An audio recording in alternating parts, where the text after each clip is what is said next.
Hello, Ed. It's morning here in my garden. Here's the drum. Hope you can see everything fine. Like I said, this isn't going to be professional. I'm just going to kind of wing it and go over a few things. This particular drum, the scale that it is in is called an Oxalis. It is in the key of E. Oxalis is a pentatonic major, and what that means for you is it's going to be a very forgiving scale for just randomly playing. You can kind of just play random notes and it'll sound like you know what you're doing. The key to playing this thing is not how hard you hit the note, it's how quick you get release so the note can vibrate. And so I like to explain it as imagining you're touching a hot stove.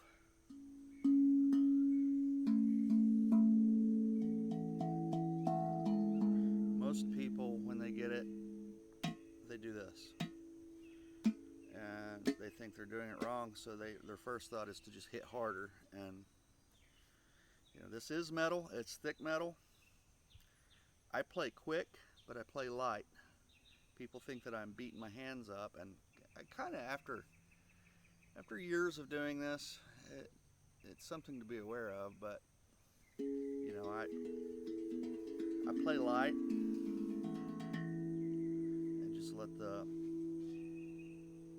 vibrations do all the work.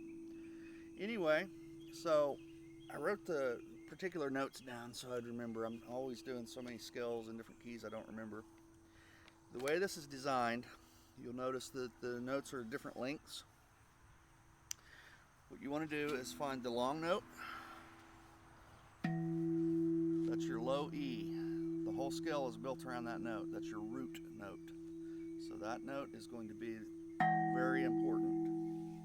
What I do is I stick that up to my navel, and then I'm right-handed. Most people are right-handed, so it's designed for right, left, right, left, and you can ascend that way.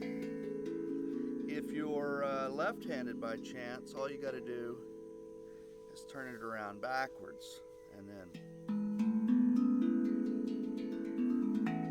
so it's pretty open, but it is designed to alternate, and it is also designed to play chords where, say, if I play these three notes on this side, you get a chord. If I play these three notes, you get a chord.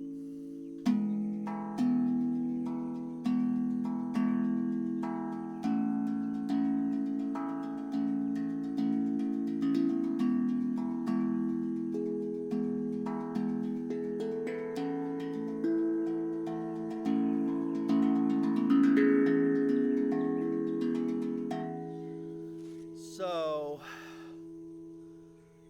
the main thing is, I think with music is just listening to what you're doing and exploring. Like I say, you can play patterns.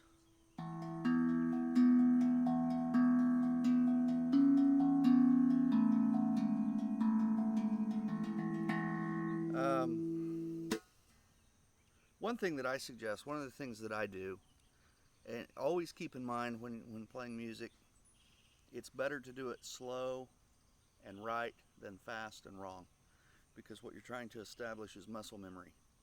In time, it becomes second nature to you. You don't have to think about it. At first, it might, even getting it to sound, you might have to work at it, but once you get it and you do it, it's like riding a bicycle. It just becomes second nature. And a lot of times when you're playing patterns, you're developing the muscle memory and you don't have to think about it.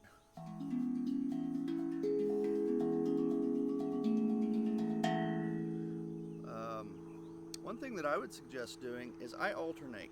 So start slow, and then I use accents. So it's like 1, 2, 3, 4. 1, 2, 3, 4. And then I do a skip where I'm doing an accent on the upbeats, on the ands.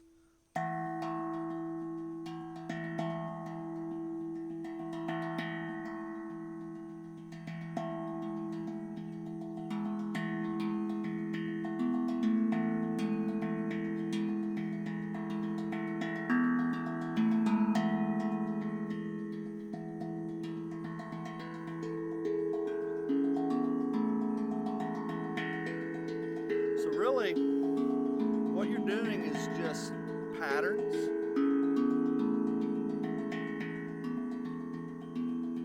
It turns into music. You don't have to understand music theory in order to play one of these things. That's what I really like about these drums, because it's to a scale already. It limits you. You're always going to be playing in that scale, but you just find a rhythm and go with it. There is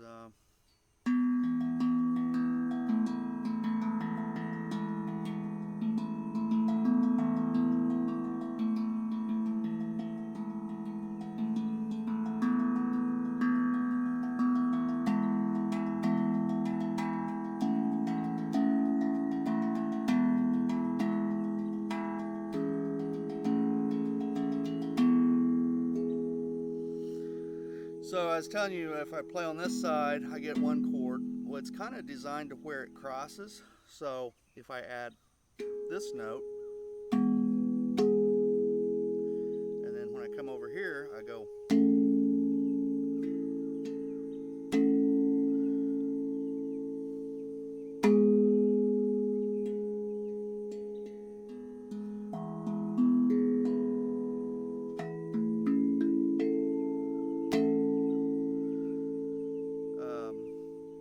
You can play just 2 notes as a chord.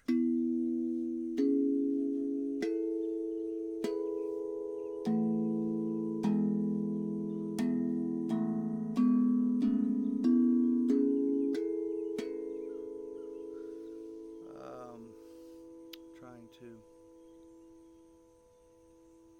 think of I would just spend some time exploring it.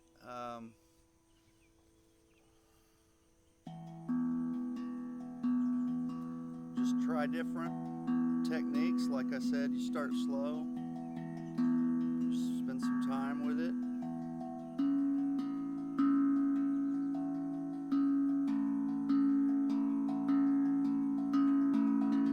Slowly build speed. Maybe just doing an alternating up and down the scale would be a good first.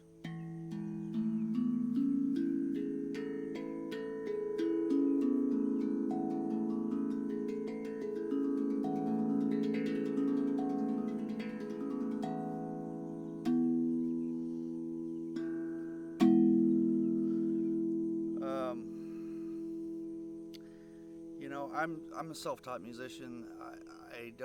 I never took lessons. I never had anybody teach me. I just spent time with it, and so about all I know what to do is just spend some time with it.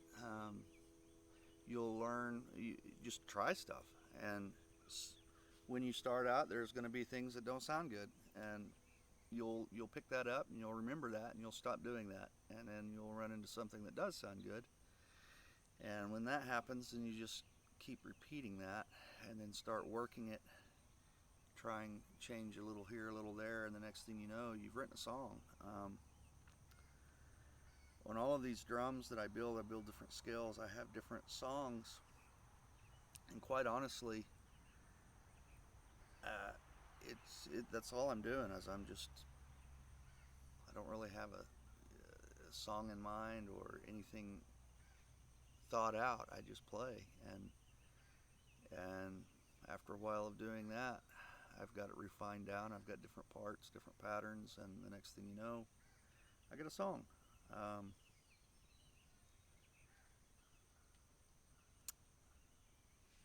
This particular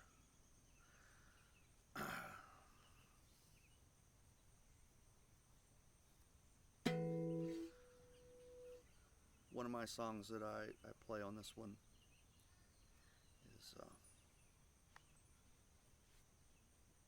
this one is an advanced song, so I don't necessarily think that you're not going to just be able to pick this thing up and play this song, but maybe it will give you an idea of the sections you can break it down and take little things from. So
yeah, I kind of messed up a little bit there in the middle, but